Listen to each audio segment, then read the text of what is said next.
저와 여러분은 자신의 나이만큼 성탄절을 맞이했을 겁니다. 세월이 지나가면서 이제는 성탄의 의미는 점점 퇴색하고 성탄의 문화와 상업적 화려함만 남는 것 같아서 안타깝습니다. 메리 크리스마스는 사라지고 해피 할러데이가 되었습니다. 그동안 성탄절을 우리가 그냥 성탄절이 성탄절이죠. 성탄절이라고 불러왔기 때문에 우리가 그대로 사용을 하고 있죠. 그런데 이 한자말을 자세히 살펴보면 성인이 탄생한 절기, 그런 의미이죠. 그러니까 이 성탄절이라는 말 속에서는 우리가 익숙하게 사용하고 있기는 하지만 사실은 이 예수님의 탄생을 드러내지를 못하죠. 성인들이 탄생한 절기, 성인들의 한 사람으로 예수님을 이해하게 만드는 겁니다. 차라리 순 우리말로 예수님 오신 날 그렇게 부르면 좋겠어요. 불교는 참 머리가 잘 돌아요. 언제부턴가 부처님 오신 날, 세상 사람들이 불신자들이 더 지혜로운 것 같아요. 우리가 뱀처럼 지혜로울 필요가 있습니다. 그래서 제가 대통령이 될 일도 없지만 대통령이면 대통령령으로 12월 25일은 예수님 오신 날 그렇게 좀 하고 싶습니다. 그런데 이 서양에서는 영어로 크리스마스 그렇게 부르잖아요. 그래서 크리스마스라고 부르는 것도 바람직해 보입니다. 이 크리스마스라는 말은 상당히 의미가 있습니다. 라틴 말에서 유래했는데 이 크리스토스 하면은 그리스도 예수님을 가리키는 말이고요.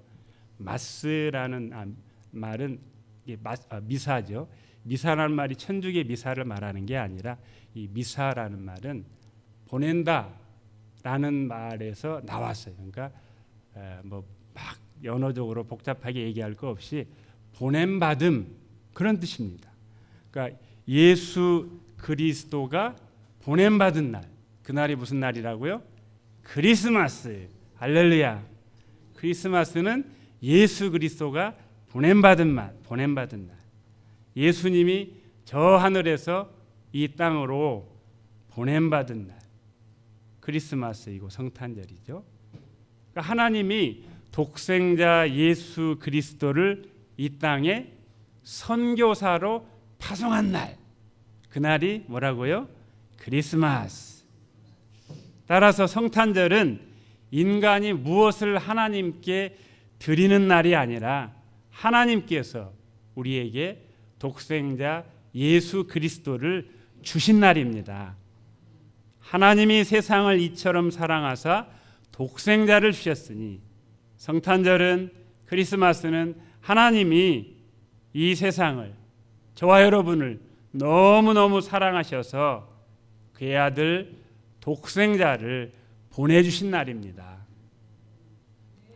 한 신학자는 성탄절을 하나님의 아픔의 표현 그렇게 말합니다.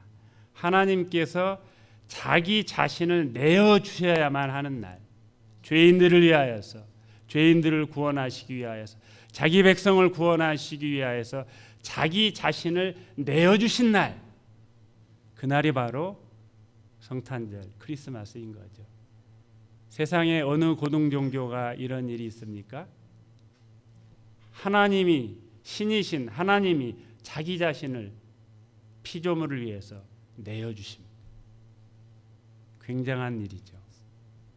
자, 오늘 본문 누가복음 1장 51절부터 56절은 우리 지난주에 말씀드린 대로 마리아의 노래죠.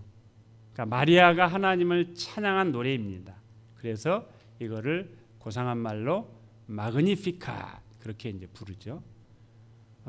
그런데 참 천주교도 지혜로워요. 지혜롭다고 해야 되나? 천주교의 성모송이라는 게 있어요. 성모송은 우리가 지난주에 살폈던 엘리사벳이 마리아를 향해서 부른 노래인데 우리 저 김 집사님 계십니다만 그 성모송을 자세히 뜯어보면은 이 엘리사벳이 부른 노래 그리고 그 천사 가브리엘이 마리아를 향하여서 한 말 이거를 조금씩 여기서 조금 저기서 조금 가져와 가지고 참 이상하게 만들었어요. 그리고 이거는 하나님을 향한 찬양과 노래가 돼야 되는데 이게 슬그머니 마리아를 향한 찬양과 노래가 돼버려요. 예. 제가 그걸 읊을 수 있는데 안 읊을게요. 예. 예. 저도 좀 할 줄 압니다. 자, 그래서 마그니피캇 우리가 마리아의 노래라고 이름을 붙였잖아요. 그러니까 마리아의 노래는 마리아를 높이는 게 아니고 마리아가 하나님을 높이는 거죠. 구원의 큰 일을 행하신 하나님을 위대하다고 찬양하는 거예요. 마그니피캇 위대하다, 크게 한다. 내가 큰 일을 이루신 하나님을 크게 합니다. 위대하게 합니다. 찬양합니다. 그런 내용입니다. 그래서 이 찬양이야말로 성탄의 의미를 가장 깊이 있게 해석해 주는 본문이라고 할 수 있습니다. 그래서 오늘 본문을 통해서 참된 성탄의 감사가 무엇인지 한번 살펴보려고 하는데요. 우리 51절 같이 한번 읽으실까요? 51절 그의 팔로 힘을 보이사 마음의 생각이 교만한 자를 흩으셨고 아멘. 자, 여기에 그의 팔로 힘을 보이사라는 말은 당연히 시적인 표현이죠. 이 마리아의 노래가 시로 기록되었으니까. 그래서 마치 하나님이 자신의 알통을 보이시며 심자랑을 했다는 그런 말은 아니고요. 이 본문을 좀 직역을 하면은 하나님이 자신의 팔로 권능을 행하셨다. 하나님이 자신의 팔로 권능을 행하셨다. 구약 성경 읽으면서 이거는 능력, 하나님의 능력을 상징하는 말이죠. 그러니까 이 구절은 구약적인 배경을 가지고 있습니다. 신명기 26장 8절에서 9절, 신명기는 세 편의 모세의 설교인데요. 여호와께서 강한 손과 편팔로 큰 위엄과 이적과 기사로 우리를 애굽에서 인도하여 내시고 이곳으로 인도하사 이 땅 곧 젖과 꿀이 흐르는 땅을 주셨나이다. 아멘. 하나님이 이스라엘 자손을 자기 자신의 강한 손과 편팔로 인도해 주셨다. 그렇게 고백합니다. 마찬가지로 마리아도 이 구원의 큰 일을 하나님의 팔로 이 권능을 행하셨다고 노래하고 있습니다. 그 옛적에 강한 손과 편팔로 이스라엘 백성을 애굽에서 건져내셨던 하나님, 바로 그 전능하신 하나님, 그분의 팔로 지금도 자신에게 권능을 행하셨다. 그렇게 노래하는 겁니다. 바라기는 하나님을 향한 이런 신앙 고백이 저와 여러분에게도 있기를 바랍니다. 자, 하나님이 권능을 행하시는 대상이 5부류입니다. 하나님이 첫 번째로 권능을 행하신 부류는 교만한 자들입니다. 교만이야말로 멸망의 선봉이죠. 겸손은 존귀의 앞잡이지만 교만은 멸망의 선봉이죠. 우리 할아버지 할머니 아담과 하와가 처음 저지른 죄가 교만이에요. 왜요? 하나님이 먹지 말라고 한 선악을 알게 하는 나무의 열매를 따먹었죠. 여러 번 말씀드렸죠. 열매 하나 따먹었다고 그렇게 진노하시는 하나님이 아니라는 거죠. 하나님의 하나님 되심을, 하나님의 자리를 탐한 거예요. 피조물인 자신들이 하나님의 자리에 올라가려고 한 거예요. 교만이죠. 그것이 성경에서 말하는 교만입니다. 51절 뒷부분 같이 한번 읽으시죠. 마음의 생각이 교만한 자를 흩으셨고, 조금 이상하지 않습니까? 마음이 교만한 자를 낮추셨다. 그래야 조금 이 메이크 센스 하잖아요. 그죠? 근데 마음이 교만한 자들을 흩으셨대요. 예. 성경을 이렇게 꼼꼼히 읽으면은 이렇게 좀 이상한 게 생겨요. 그냥 대충 읽으면은 그런가 보다 하는데 뚫어져라 보고 묵상을 하면서 읽으면 뭐가 이상해요. 그러니까 여기서 말하는 교만은 한 사람이 무슨 자기를 이렇게 높이고 자랑하고 뽐내고 우쭐대고 그런 의미가 아닙니다. 인간들이 모여가지고 우리 토요일날 시편 2편 하고 있는 모여가지고 대항하는 거예요. 아주 그냥 구조적으로 하나님을 배제하고 자신들이 하나님의 자리에 앉으려고 하는 것. With God이 아니라 without God이에요. 이게 뭡니까? 인앤아웃도 아니고 하나님 없이 뭔가를 해보려고 하는 것. 이것이 교만이에요. 그래서 하나님은 낮춘다라고 마리아의 노래에서 그렇게 말하지 않고 그냥 이 하나님 없이 뭔가를 해보려는 모여가지고 작당 모의를 하는 이 녀석들을 어떻게 해요? 흩어버리겠다. 그렇게 말하는 겁니다. 이 구절도 구약적 배경을 가지고 있습니다. 하나님은 인간에게 생육하고 번성하여서 어떻게 하라고 그랬죠? 온 땅에 충만하라. 그렇게 하셨는데 인간들이 어떻게 했죠? 이 말씀을 정면으로 거부한 거예요. 그러니까 충만하라 그러는데 모여가지고 탑을 쌓고 자기 이름을 내려고 했죠. 그리고 온 지면에 흩어짐을 면하자. 그래서 하나님이 어떻게 하셨어요? 그 교만한 그들을 어떻게 하셨나요? 온 지면에 흩어버리셨어요.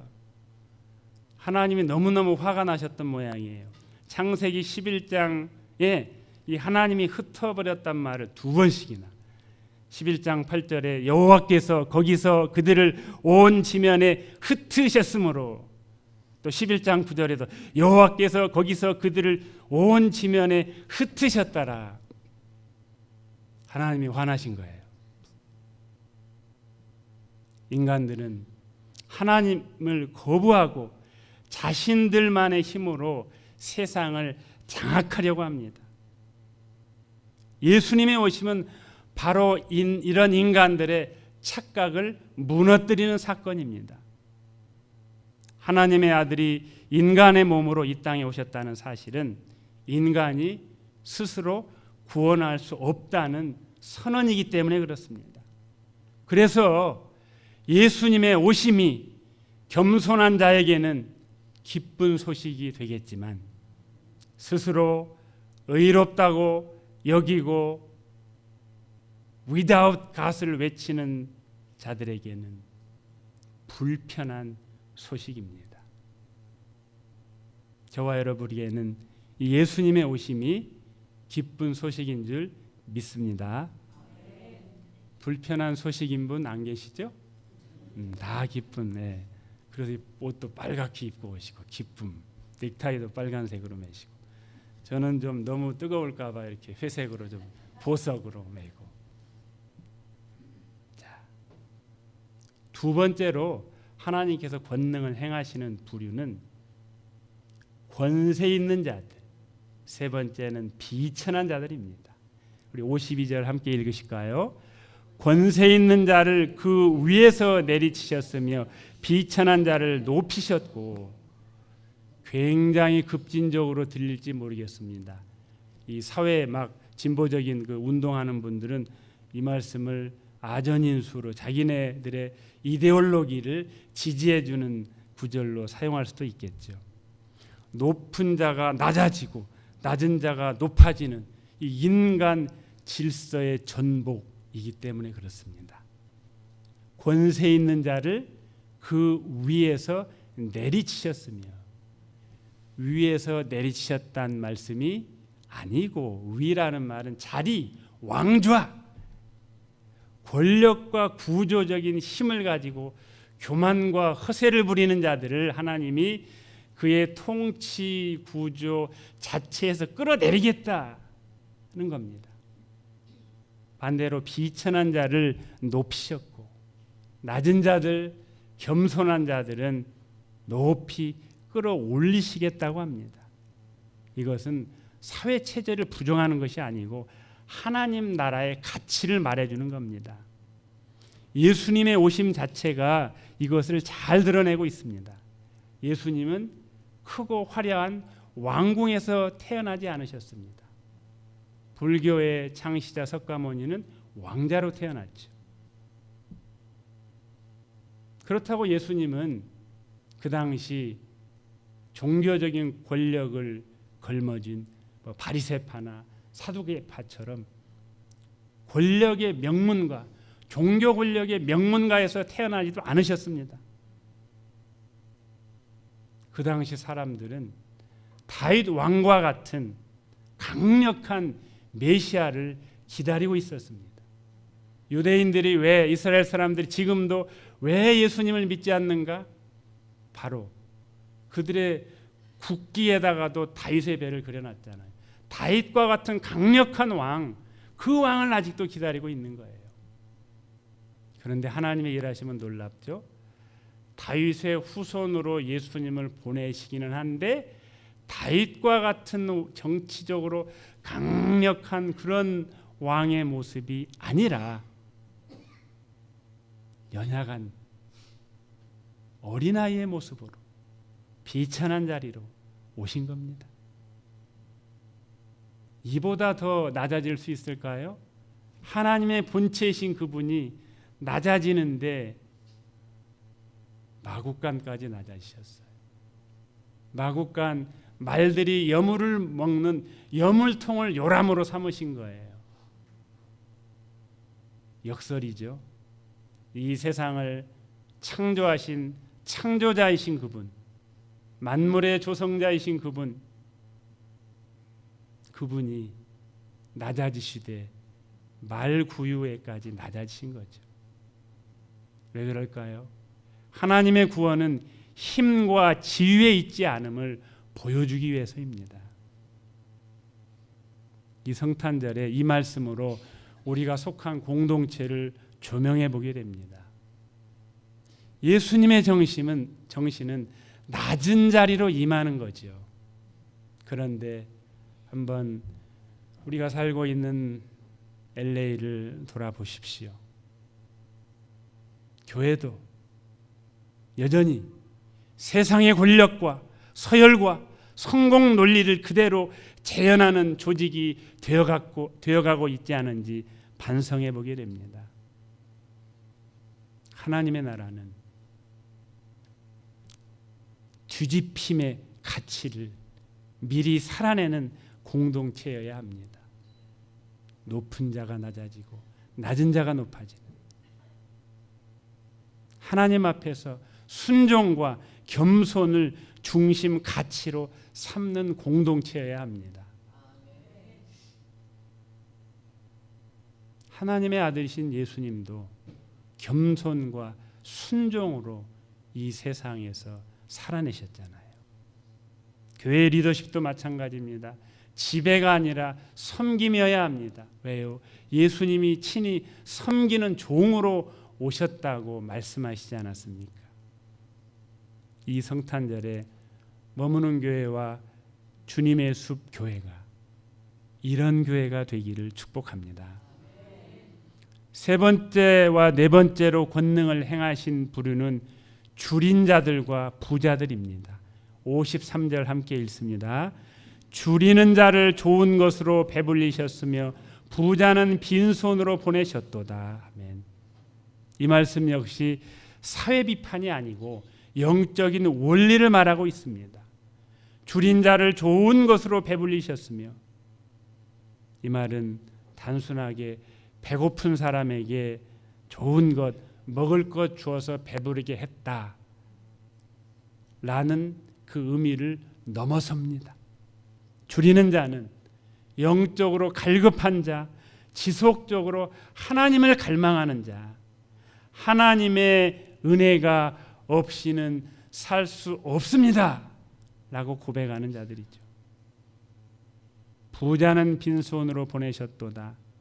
부자는 재물이 많은 사람일 수도 있겠지만 나는 스스로 충분합니다. 난 됐어요. 하나님 필요 없어요. 나는 이미 충분해요. 풍요로워요. 자기 의로 가득 찬 사람들, 부자예요. 하나님 없이도 괜찮다고 생각하는 자들이죠. 하나님은 이처럼 풍요와 만족 속에 아무것도 필요하지 않은 부자는 비우십니다.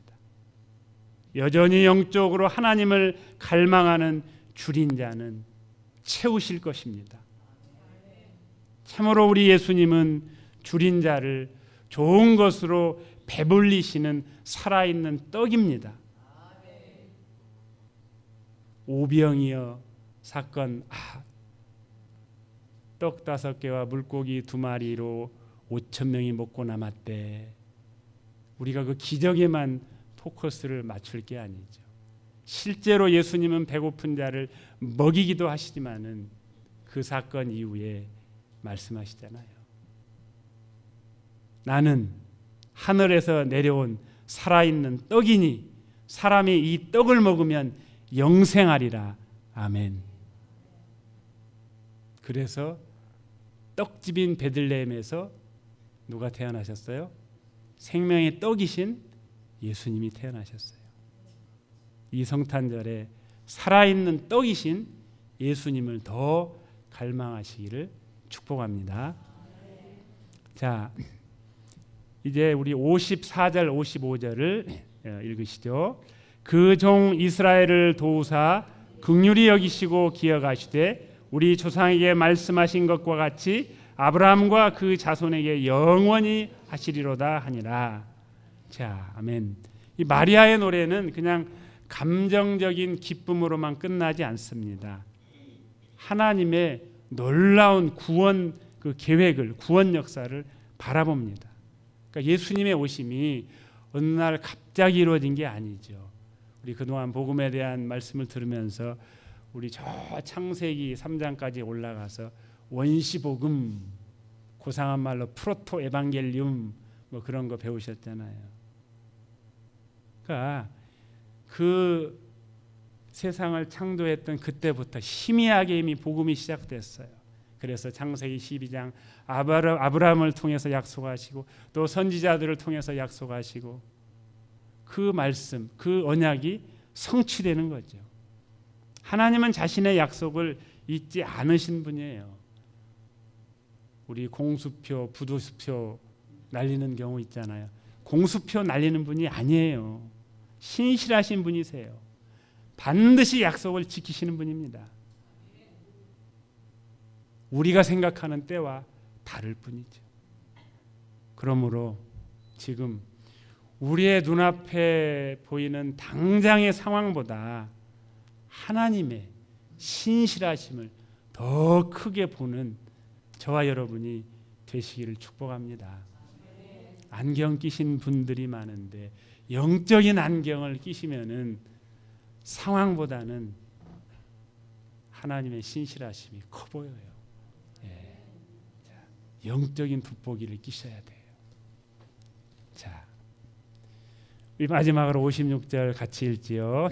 마리아가 석 달쯤 함께 있다가 집으로 돌아가니라. 예, 여기입니다. 마리아가 석 달쯤 함께 있다가 집으로 돌아가니라. 이해하세요? 예. 자, 말씀드린 대로 이 55절까지는 시예요. 시로 기록이 되었고 이제 56절은 산문이에요.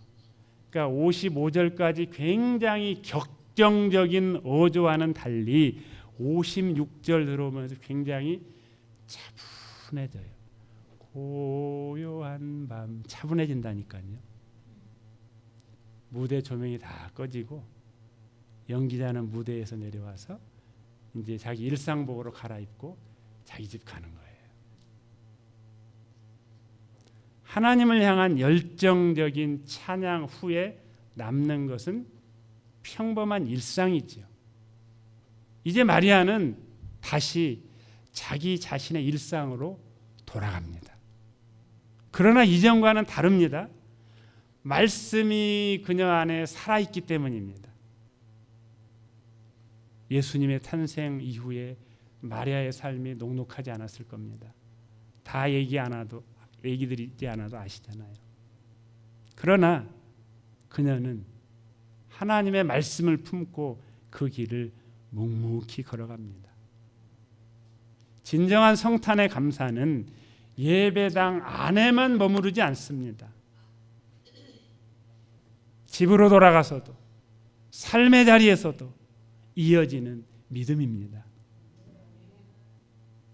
이런 은혜와 복이 저와 여러분에게 가득하기를 축복합니다. 말씀을 정리하겠습니다. 마리아의 노래 후반부는 오늘 우리가 감사해야 될 이유를 제시하는데요. 그것은 하나님께서 예수 그리스도를 먼저 우리에게 내어주셨기 때문입니다. 그분은 교만한 세상을 향한 하나님의 겸손입니다. 무너진 인생을 다시 일으키는 하나님의 능력입니다. 굶주린 영혼을, 갈급한 영혼을 배부르게 하시는 생명의 떡이십니다.